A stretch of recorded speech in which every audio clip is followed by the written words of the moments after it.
Kakalungkot din na. Dahil na yung mga bata. Oo nga eh. Wala nang magugulo sa bahay na to. Ang kulit pa naman yun ni Tolit sa kanitala. Pero,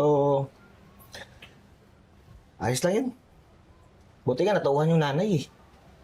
Eh dapat naman talaga yung magulang mag-aalaga sa anak nila, di ba? Oo naman. Para mabigyan niya ng magandang kinabukasan yung mga bata.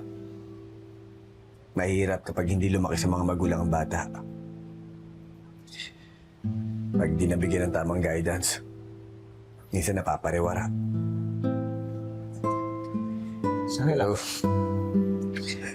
Nakakalito rin minsan eh, no? Ako may mga magulang.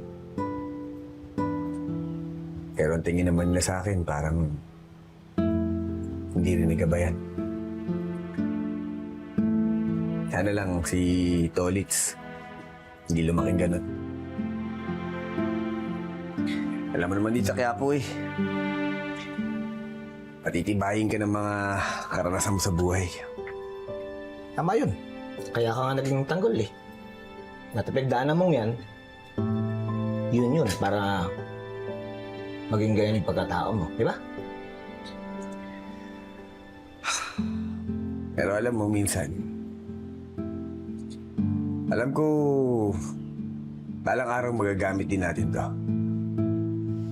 Itong lahat ng mga pinagdadaanan natin, mga pagsubok na to, ay dahilan kung ba't nangyayari to. No. Hindi pa lang natin alam kung para saan. Oo. Naniniwala ako sa'yo dyan, tanggol. Masasat ba't may magandang mangyayari sa atin, no? Lalo na sa'yo.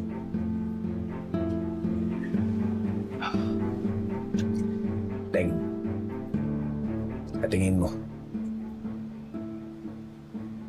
Makakalis kaya tayo dito sa Quiapo. Sana naman. Di ba sabi mo nga, bilog ang mundo.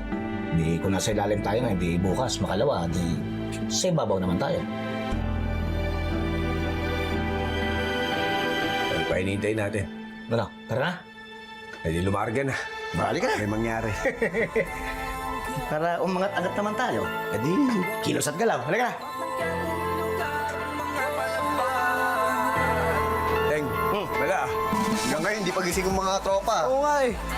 Ayun, kaya naman pala. Ano na? Oh, ginagawa nyo.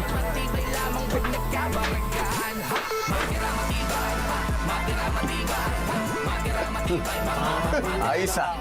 Ano pa? E di inayos yung tambahin natin. Ngayon may mga baril tayong tanggol. Ito na yung magiging hideout natin ngayon. Kumbaga sa mga gangster. Ano, Tanggol? Ayos ba?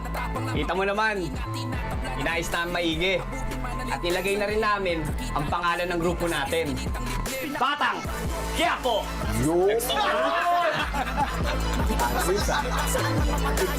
Maganda. Sino mang nangangailangan sa manggaling tutulungan, tawagin lamang ang ating tagapagtanggol. Laban sa mga ganit at sinungaling humanda pagkat nandito na ang ating tagapagtanggol. Sino mang nangangailangan sa manggaling tutulungan.